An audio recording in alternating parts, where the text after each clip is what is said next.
O Roundup Ready foi especialmente formulado para trabalhos de grande porte. Essa é a nova versão do produto.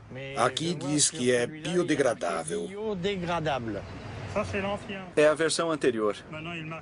Aqui não diz mais biodegradável, portanto não deve ser. É o mesmo produto. Acho que não podem mais usar esse termo. Não deve ser realmente biodegradável. Monsanto. Durante mais de 20 anos, andei pelo mundo e em toda parte ouvia falar dessa multinacional americana. Mas o que ouvi nem sempre foi positivo. Para saber mais, naveguei pela internet durante meses e comecei a juntar as peças do quebra-cabeça. No website, a Monsanto se posiciona como uma empresa de agricultura cujo objetivo é ajudar agricultores a produzir alimentos mais saudáveis e reduzir o impacto da agricultura sobre nosso meio ambiente. Seu carro-chefe é o Roundup, o herbicida mais vendido no mundo nos últimos 30 anos. 90% dos organismos transgênicos do planeta pertencem a ela. A maioria foi modificada geneticamente para resistir à aplicação do Roundup. É o caso da soja Roundup Ready. Roundup é o nome comercial que a Monsanto deu ao glifosato, assim chamado herbicida não seletivo ou mata-mato, porque ele destrói todas as plantas. A empresa foi considerada culpada por propaganda enganosa 2 vezes. A primeira vez foi em Nova York, em 1996, e a segunda, na França, em 2007. O professor Bellet trabalha no Centro Nacional de Pesquisa Científica e no Instituto Pierre e Marie Curie, na França.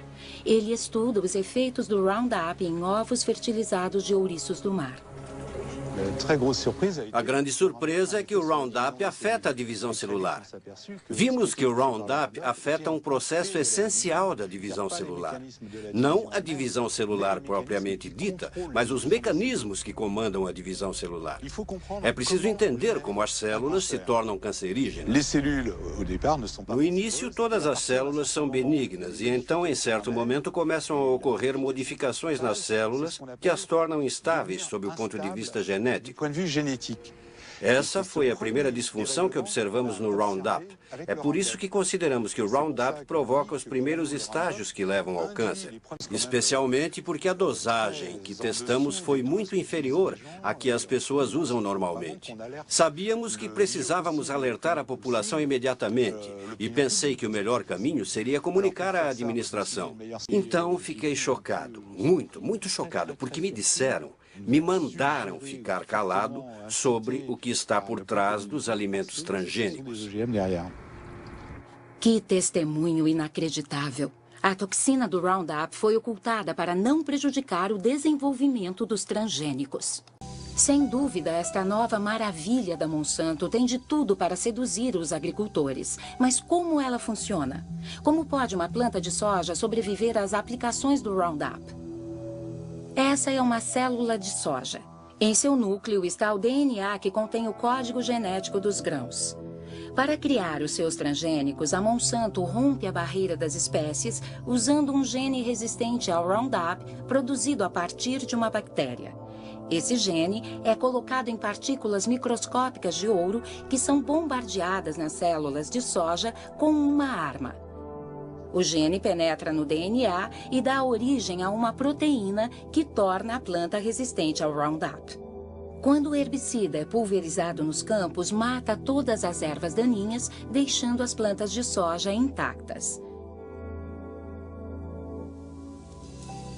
É, sem dúvida, uma incrível conquista tecnológica.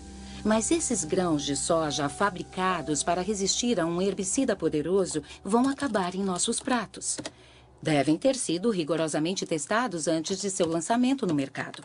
O que percebi nos primeiros anos em que estive envolvido com a regulamentação da biotecnologia é que havia um sentimento geral no agronegócio e internamente em nosso governo, nos Estados Unidos, de que se você não marchasse em fileira cerrada a favor de aprovações rápidas de produtos biotecnológicos de cultivos transgênicos, então você seria, de certa forma, anti-ciência e anti-progresso.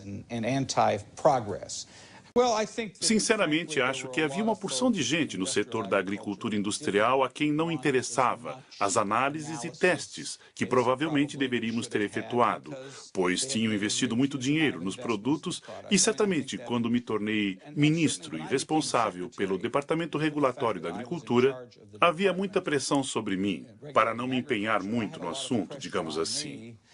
Quando abri minha boca na administração Clinton, fui criticado, não só pela indústria, mas também por algumas pessoas do governo. Fiz uma vez um discurso no qual dizia que precisávamos pensar com cuidado sobre a regulamentação dos transgênicos. E algumas pessoas dentro da administração Clinton, principalmente da área do comércio, ficaram muito chateadas comigo. Isso mostra que o ministro da Agricultura não tem a menor chance contra as multinacionais. Mas como foi a regulamentação dos transgênicos nos Estados Unidos? Basicamente, o governo decidiu não criar novas leis por considerar que as já existentes atendiam às necessidades das agências responsáveis pela regulamentação das novas tecnologias. Isso quer dizer que a Casa Branca pediu à FDA para criar uma política onde os transgênicos não seriam submetidos a normas regulatórias específicas? E que essa decisão foi política e não baseada em dados científicos? Sim, foi uma decisão política e uma decisão mais ampla que não se aplicava apenas a alimentos, mas a todos os produtos de biotecnologia.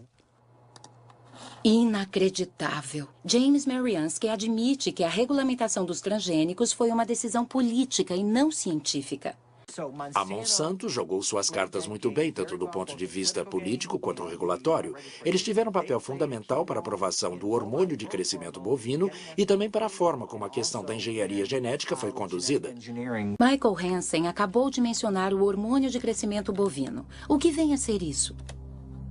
Trata-se de um hormônio transgênico que, injetado nas vacas, aumenta a produção de leite em 20%. Os dados que a Monsanto nos apresentou não estavam completos. Faltavam várias informações importantes para a indústria de laticínios. Eles não abordavam questões importantes como a incidência de doenças como a mastite, que é uma infecção nas glândulas mamárias, e problemas de reprodução. Quando os primeiros dados chegaram e viu que estava faltando, disse: "Ok, pessoal, vocês precisam voltar e coletar mais informações." Isso deve ter atrasado o projeto em uns 2 ou 3 anos. O senhor informou a FDA sobre suas preocupações? Eles simplesmente me deixaram de lado. Meu chefe entrou para o projeto, outros mais ligados a ele entraram no projeto e eu simplesmente deixei de ter acesso às informações. Mesmo coisas que eu havia pedido, como a avaliação da incidência da mastite, eu nunca cheguei a ver. Porque quando você está no caminho deles, eles te afastam. Fui jogado para escanteio. E depois me demitiram. Um dia me levaram até a porta e disseram simplesmente que meus dias na FDA tinham chegado ao fim. O hormônio foi banido na Europa e no Canadá. A pergunta que eu me fazia era qual a verdade que eu deveria contar. A que eu conheço ou a que o ministro está me mandando contar? Agora, de repente, nós três, Margaret Hayden, Gerard Lambert e eu, fomos demitidos por desobediência. Digam não ao hormônio de crescimento bovino. O Congresso dos Estados Unidos também abriu uma investigação a pedido dos opositores do RBGH que não aceitavam a proibição do rótulo sem RBGH nas embalagens de leite. Mas o mais curioso é que essa investigação nunca foi concluída. Documentos da FDA mostram que a entidade ignorou as advertências de seus próprios cientistas. Escrito por Steven Drucker. O advogado Steven Drucker representa a coalizão das associações sem fins lucrativos, ONGs. Ele processou a FDA e a forçou a quebrar o sigilo de seus arquivos internos sobre os transgênicos. Recebemos mais de 44 mil páginas dos documentos da FDA que revelaram que a FDA vinha mentindo para o mundo, pelo menos desde 1992, se não antes. Mas eles continuaram a mentir e ainda mentem. Eles afirmam que houve um consenso absoluto na comunidade científica sobre os alimentos transgênicos serem tão seguros quanto seus equivalentes convencionais e que houve comprovação científica suficiente para corroborar esse consenso. Ambas as afirmações são grandes mentiras. Após 10 anos de participação no mercado, a soja Roundup Ready representa 90% de toda a soja plantada nos Estados Unidos. Na verdade, 70% dos alimentos hoje disponíveis no mercado americano contêm elementos transgênicos. Ao contrário da Europa, os consumidores americanos não podem fazer uma escolha consciente porque a rotulagem de transgênicos é proibida. Os transgênicos da Monsanto invadiram o mundo, principalmente na América do Norte e do Sul, Ásia e Austrália. Após apenas 10 anos, os cultivos transgênicos estão presentes em 250 milhões de acres. 70% são resistentes ao Roundup e 30% foram geneticamente modificados para produzir um inseticida chamado BT. Entre 1995 e 2005, a Monsanto comprou mais de 50 empresas de sementes no mundo inteiro. Essas empresas produziam milho, algodão, trigo e soja e também sementes de tomates, batatas e sorgo. Em toda a parte, as pessoas se preocupam com o monopólio da Monsanto, que a longo prazo ameaça dizimar todas as variedades não transgênicas. A Índia é o terceiro produtor mundial de algodão. Em 1999, a Monsanto comprou a Marico, a maior empresa indiana de sementes. 2 anos mais tarde, o governo indiano autorizou o lançamento do algodão BT sob o nome comercial de Bolgar. Trata-se de um produto transgênico para produzir um inseticida que repele as lagartas do algodão. Atualmente, na Índia, a Monsanto controla quase todo o mercado de sementes de algodão e força os agricultores a comprarem as sementes a preços 4 vezes superiores aos das sementes convencionais.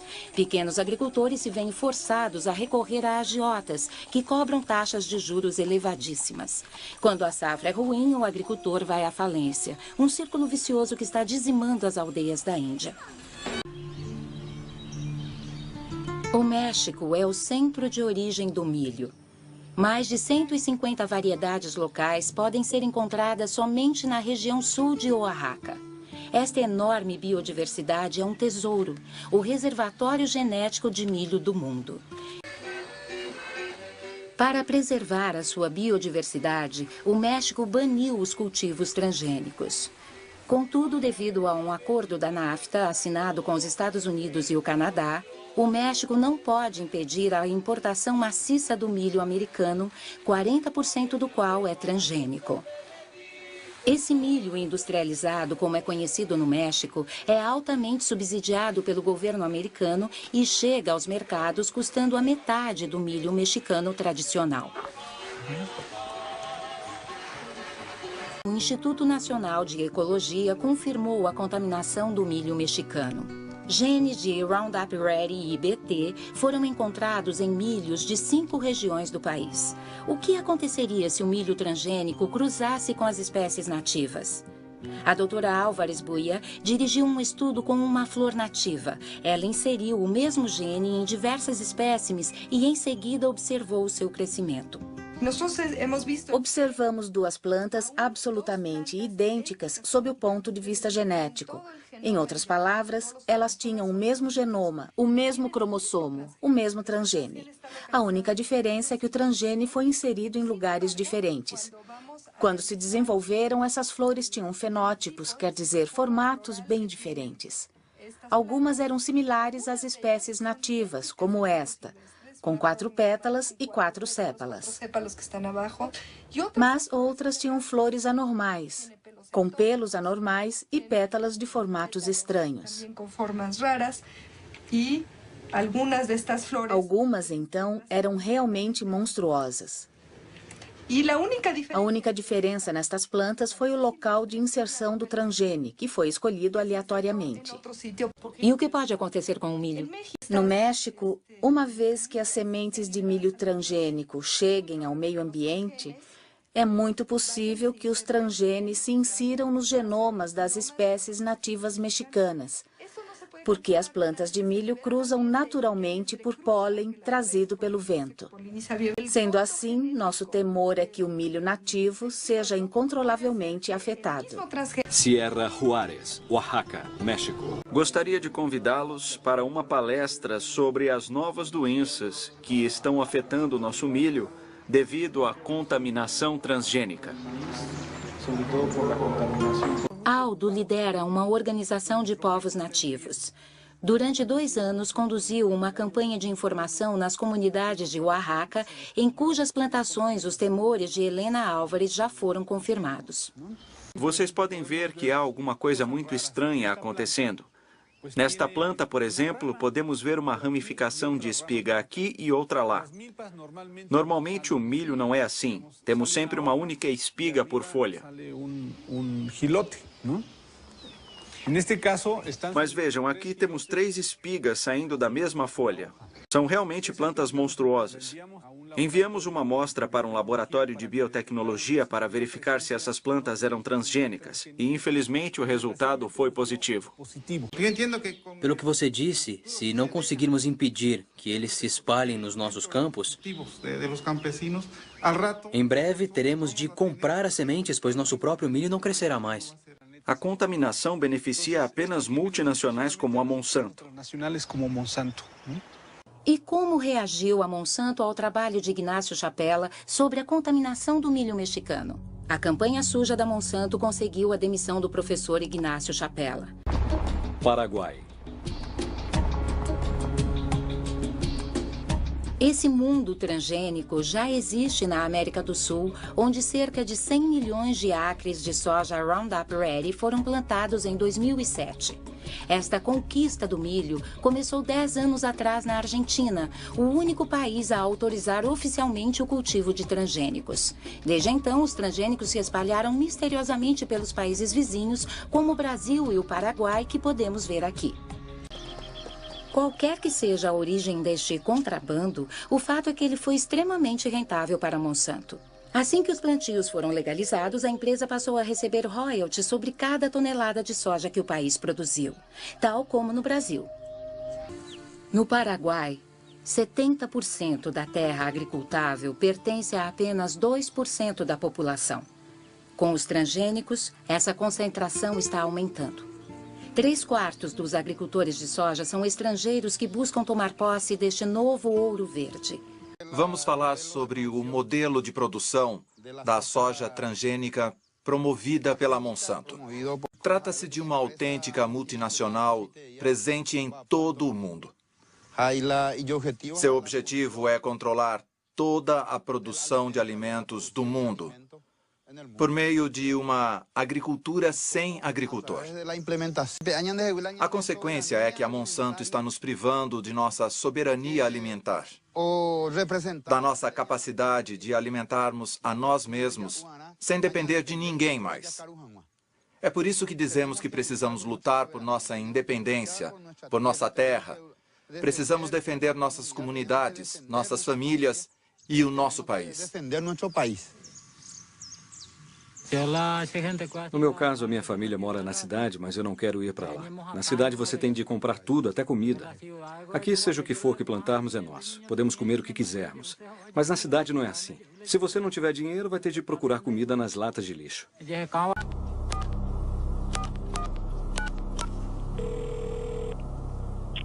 Chris Horner? Alô, Christopher. Marie-Monique Robin, da França. Sim. Nós realmente admiramos sua persistência, mas tivemos várias discussões internas sobre isso e lamento informar que não houve mudança na nossa posição inicial. Não há motivo para contribuirmos com esta produção. Acreditamos que não virá a ser positivo. Então, você entende.